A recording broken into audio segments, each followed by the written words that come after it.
Okay, next we have FOMO for Good.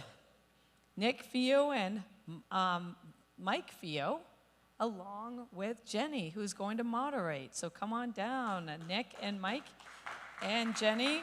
FOMO, we all have some FOMO, right? FOMO for Good.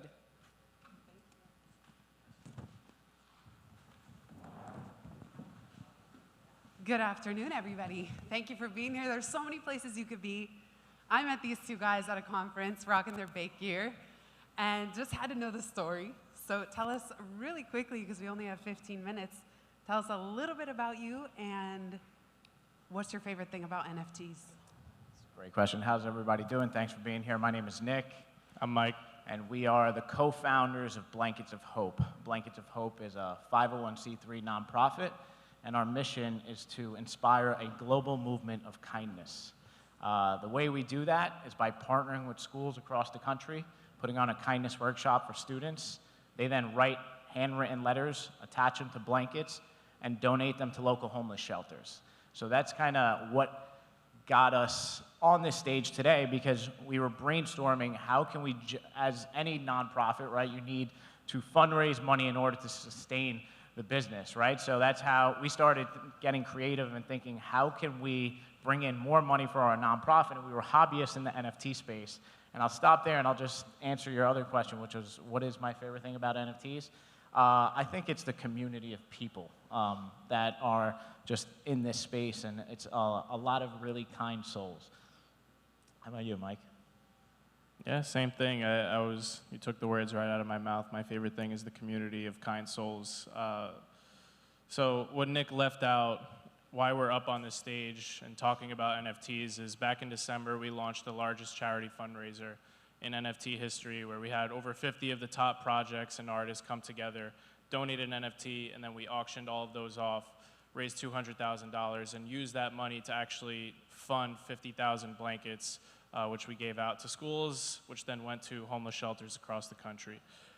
So the way that idea came up was because we saw we're all gonna make it. We saw this community of people that were talking a lot about camaraderie and teamwork and kindness, but we didn't really see a lot of people actually doing anything together for good. We felt like there was an opening. So that's where the idea kind of sprouted. Awesome. And I'll just say I'm an author and speaker. I wrote a book called Pivot and a book called Free Time that just came out, and that's how I connected with these two. One thing that particularly impressed me about this fundraiser that they mentioned, the largest fundraiser to date in NFT history, is how you got access to the leads of all these incredible projects. So do us a favor, name drop a little bit of some of the projects that you got on board, and how were you able to reach out to those creators and get them to say yes? Yeah, I'll just start by taking it to the title, right? So FOMO for Good, right? A lot of times we think of FOMO as the buyers of the NFTs, right? We try to flip that whole concept on its head and say, what if we can get the projects to want to FOMO into this charity auction? And that's kind of how our brain was going. And then I'll throw it over to Mike to talk about the actual strategy of how we started kind of getting the dominoes to fall. So like I said, it started as just a simple idea of seeing an opening and saying, okay, how can we bring these projects together and raise money? The ultimate goal was we need to raise money to buy these blankets to get them to homeless shelters. So it started out with just asking that question, and we came up with the idea for an auction because we felt like it was really simple. And then we asked ourselves, who do we already know that's in the NFT space that we can talk to about this idea? So Claude Silver, who's Gary Vee, for those of you who don't know, I'm sure you know Gary Vee if you're here. He has a right-hand woman who's his chief art officer. She's on our board, and she connected us with Andy from V-Friends. So he was our little foot in the door of the projects. So to name drop a little bit, Gary Vee donated a original V-Friend. Cool Cats donated an original piece by Klon. CyberKongs donated. Doodles donated an original doodle. And there's plenty more. But the way that we got all of those coming together, like Nick said, we used FOMO. So Andy told us two really good pieces of advice in that first meeting. He said, simplify your idea into a one-page either graphic or document That way, when you present it to these founders who have very, very limited time, they can wrap their heads around it super quickly. So that was the first thing we did. We went back to the drawing board. We just knew we wanted to do a fundraising auction, but we didn't really have the details like locked in. So all we did was we answered who, what, when, where, how, and why in one sentence answers as simple as possible. And it was in a graphic, right? You basically memified the pitch. Yeah. So you sent them an image practically. Yep, it right? was an With image. all these It was details. a PNG image. Makes that I sense made for the up. NFT space, right? Yes, Yeah. exactly. So it wasn't some long text, some long email. They sent an image. So I just love, sorry to interrupt, but I love how, because you're of this space, you know exactly how to pitch these projects. And so you send them this image. How did you get them to say yes? And when did you know that momentum was starting to tip to your side, where it was So- just a cascade of yeses after that? So Steve Jobs, Elon Musk, they all like follow this reality distortion field where they basically say something, like they tell their grand visions that people look at it and will say that's impossible or that's crazy, but they believe it with so much conviction and they just like in their own minds believe that it's going to happen and it happens, right? So we use that same philosophy. And I started calling it the largest charity fundraiser in NFT history before we even had one project signed up. Wow. So I just basically painted this huge vision. I went back to Andy. I said, join the world's largest charity fundraiser in NFT history. We want VFriends to be a part of it. He said he was going to talk to Gary. I then went to Gutter Cat Gang, and I just literally on Discord started DMing people, calling it the world's largest charity fundraising auction in NFT history. Once I got a couple projects, like Gutter Cat Gang said yes, and then after that, I went back to VFriends. I said, I got Gutter Cat Gang, like, come on, join us. So then finally Gary Vee got on board, and once we had those two, that's when the FOMO started to happen. Like, we went to projects, and the projects were almost feeling like, if I don't participate, I'm gonna be missing out on this big thing. And we should say, I don't even know if we told the title. Nick, will you say the title and how you came up with it? So the title of the charity auction is Right Click Give. So it's a little play on words with, you know, the joke in the NFT community, right click save.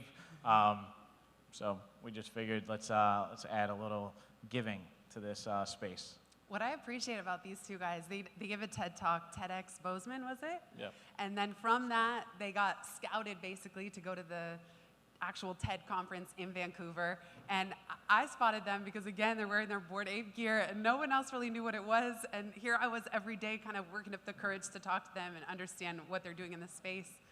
But you said something to me. We were in a layover all day at an airport, flights, cancellations, the works, you name it. So we got to hang out all day.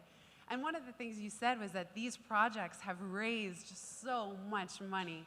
I know we're going through a dip right now, but I love your aim of trying to help those projects and those creators do something good. Because I think a lot of creators have been completely blown away and surprised by how much money they now manage. Yep. Tell us a little bit more about how this is a win-win-win for Blankets of Hope, but also for these projects who do have all this money. You know, I think it's a pretty universal concept, actually, and something we learned from Blankets of Hope is that, like, everyone deep in their soul really wants to give back, right? But a lot of times we don't have those clear opportunities to do so, right? So by making it simple and giving people an on-ramp to give, I think it's just, you see the goodness in people come right out. So it's really just giving them that opportunity, right? And, you know, it's good business to do good with your business, right? So I think that's the win-win component of it. We win because we raise a bunch of money for our nonprofit. The students that participate in Blankets of Hope win because now they're getting blankets and they're having this experience in their classroom. And the individuals experiencing homelessness that are receiving these blankets with handwritten notes are winning too. So it's almost like a 5-win here. Right. So it's been amazing. It's such an interesting bridge that you're building because the NFT world is so digital and tech forward. And yet the result of this auction is that homeless people are getting handwritten notes from students and a physical, tangible blanket. I think I'd love, Mike, if you could speak a little bit to trying to bring the nonprofit world and NFTs together, because some would see nonprofits as slow to adopt new technology and slow to do this. So what's your hope in terms of setting an example, having done the largest NFT fundraiser to date? I'll be honest, I don't really know too much about NFT technology. I just think that me and Nick are really good at marketing and telling stories. So in terms of how to use the actual technology, I'm not the expert, I'll be the first to admit.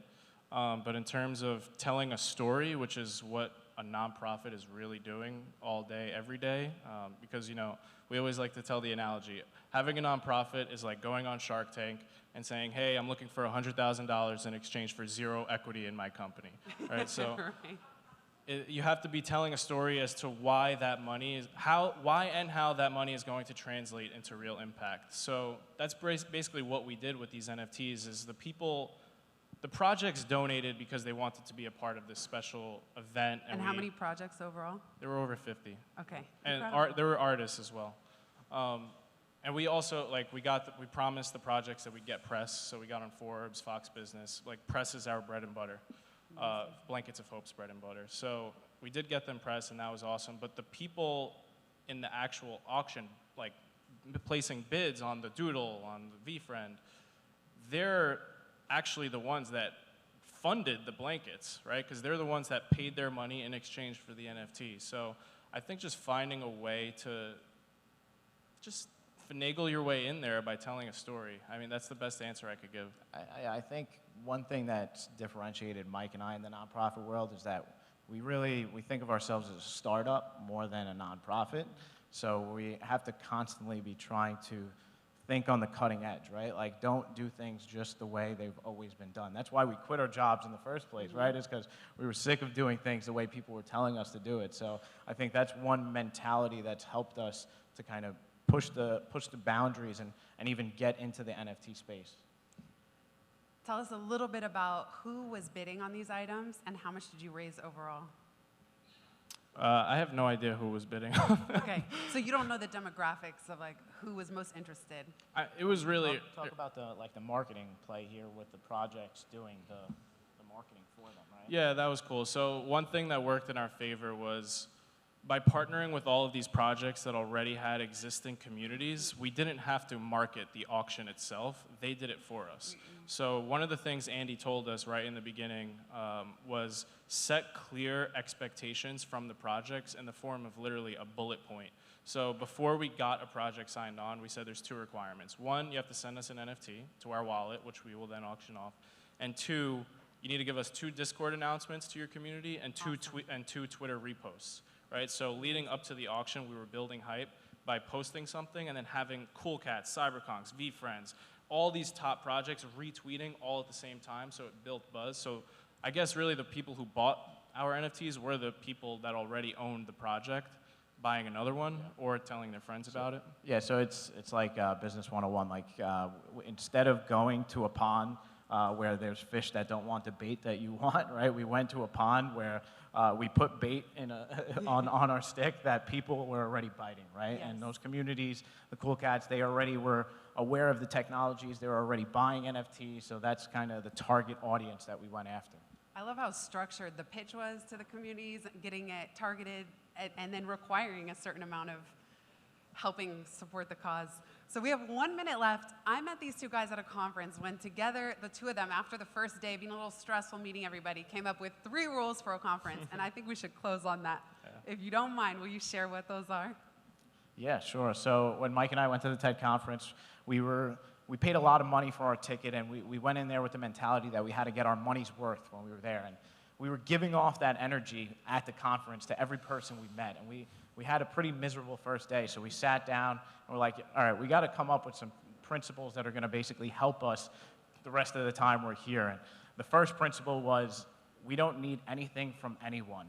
And when we had that energy, we were just so much more welcoming to the conversations we were starting to have. And then number 2 was, you want to?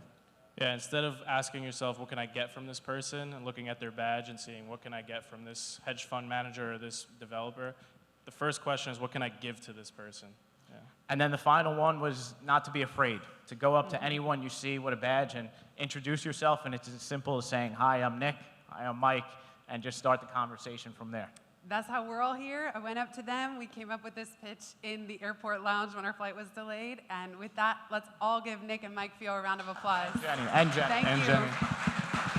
Thank you. All right, Thanks for thank being you. here, everybody. Nick and Mike, FOMO for good.